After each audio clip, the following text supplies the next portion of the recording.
Balat kayo lahat, ang buhay sa mundo,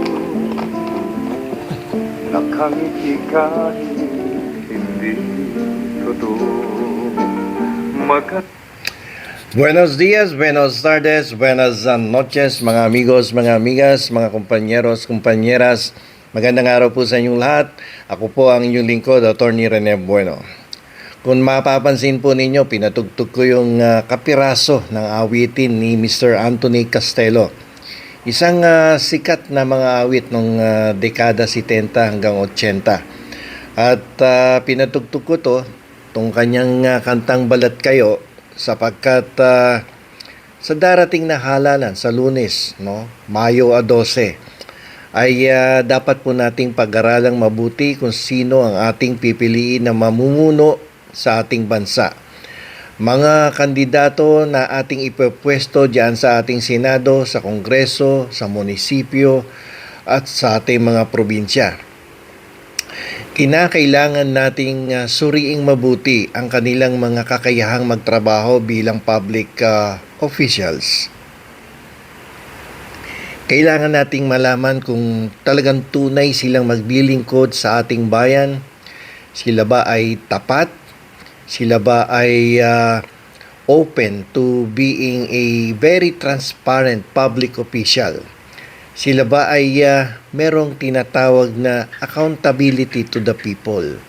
At sila ba ay totoong nagsasabi sa ating mga kababayan na kanilang buong tapat na tutuparin ang kanilang mga sinumpaang tungkulin?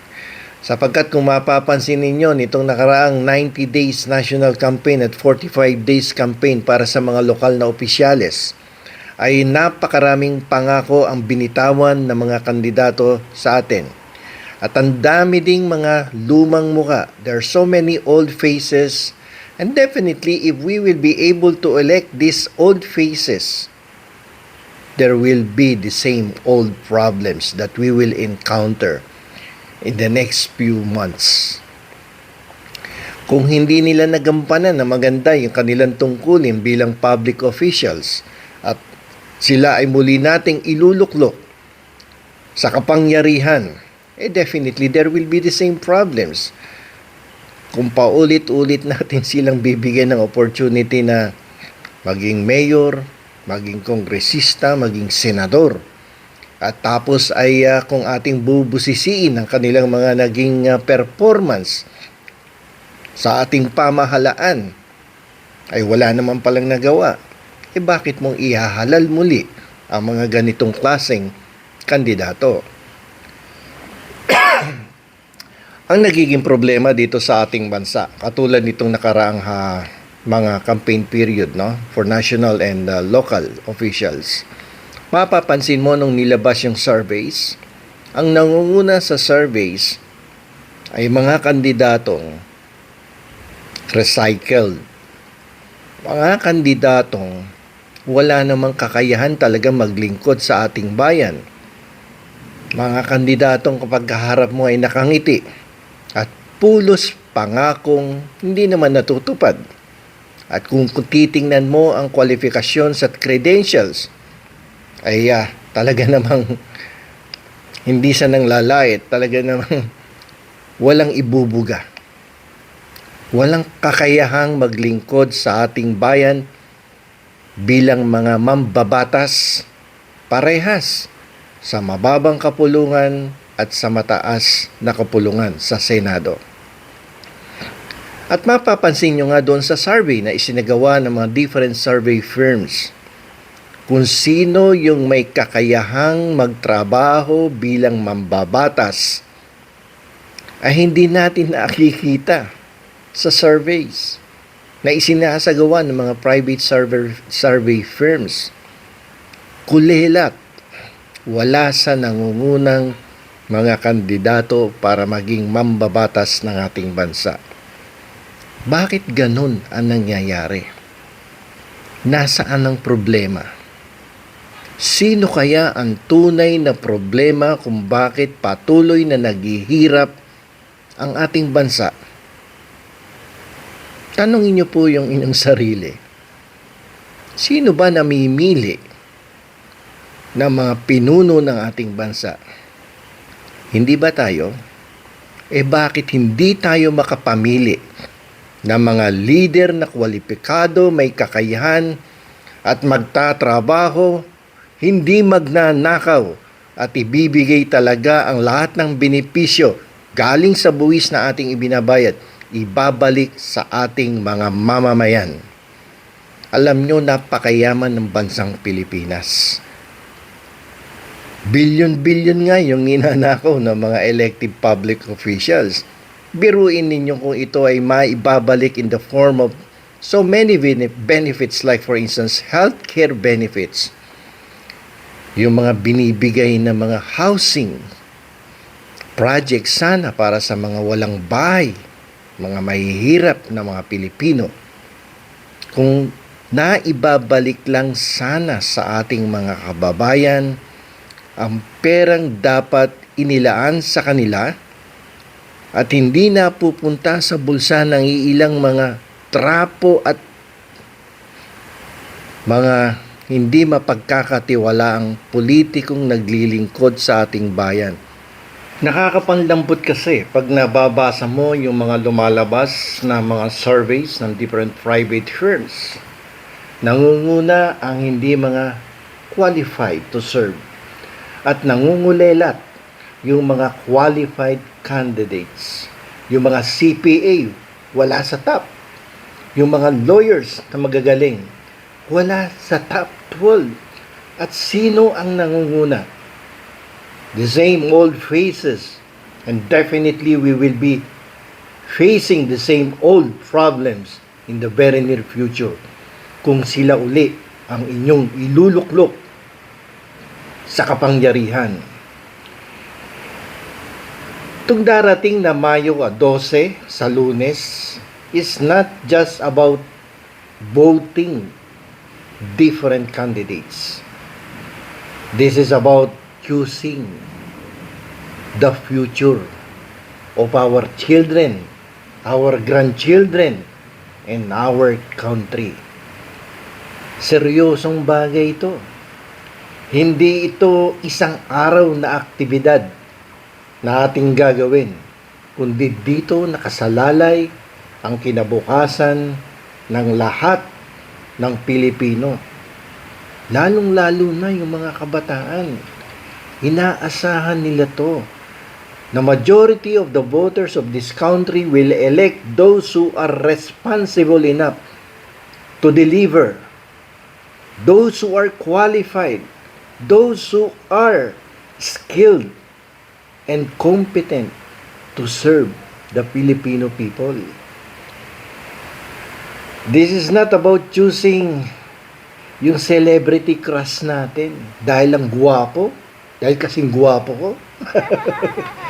Hindi, kasi ang dami sa atin no? Pag nakita sa TV, nagsasayaw, kumakanta, gandang lalaki, gandang babae, sexy, kandidato, binubuto natin. Diyan tayo nagkakamali. Makakarinig kayo ng matatamis na pangako, pananalita sa mga kandidato. Kaya ang bungad ko yung kanta ni Anthony Castelo. Sa panahon ng pangangampanya, maraming nagbabalat kayong mga kandidato. Mga kandidato, nung bago pa man sila naupo sa kapangyarihan, ay walang-wala rin naman eh. Pero nung napwesto sa ating pamahalaan, ando dun ngayon sa Ayala, Alabang at nakatira sa magagarbong tahanan na ang sukat ay hindi bababa sa 5,000 square meters na lupa at merong malamansyon na bahay.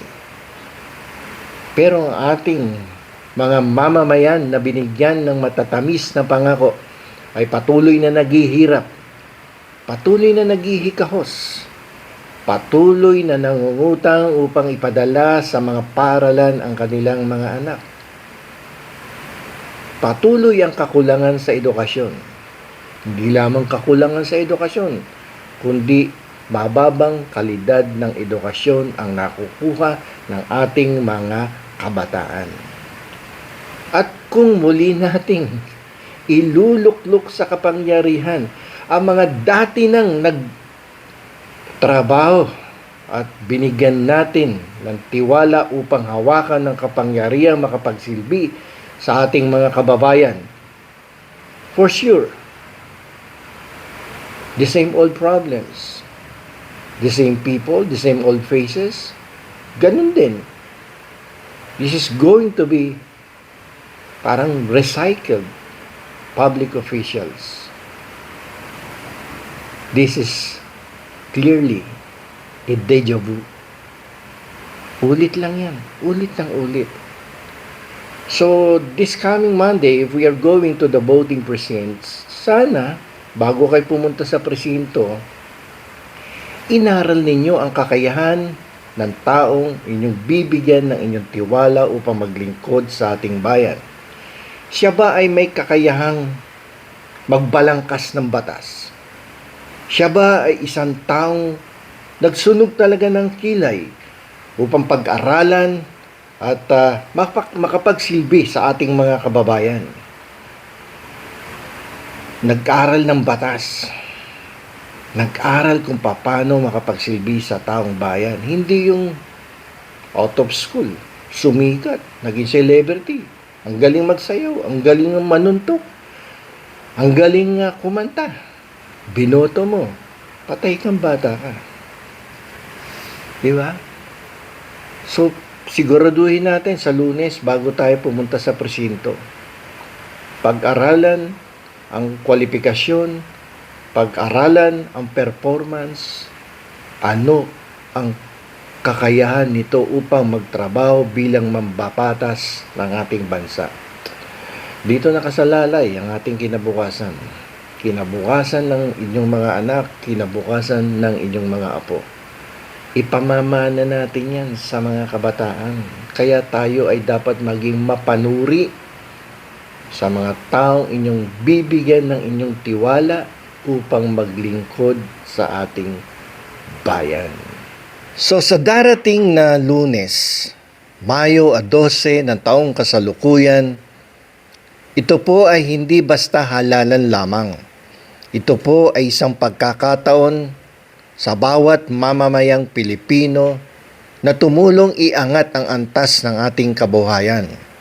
This is an opportunity to all of us na makatulong para mapaunlad ang bansang Pilipinas. Huwag na po tayong pumili ng mga kandidatong hindi naman talaga kwalipikado maglingkod sa ating bansa. Hindi porket maganda, guwapo, maganda ang boses, celebrity, ay iboboto na natin at iluluklok sa kapangyarihan. Well, iwasan na po natin na magpaulit-ulit ang ating problema.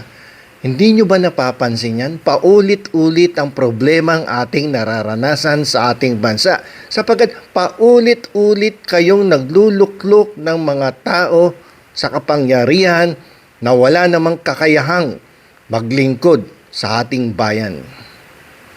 Pumili po tayo ng matino. Pumili po tayo ng tapat at may kakayahan.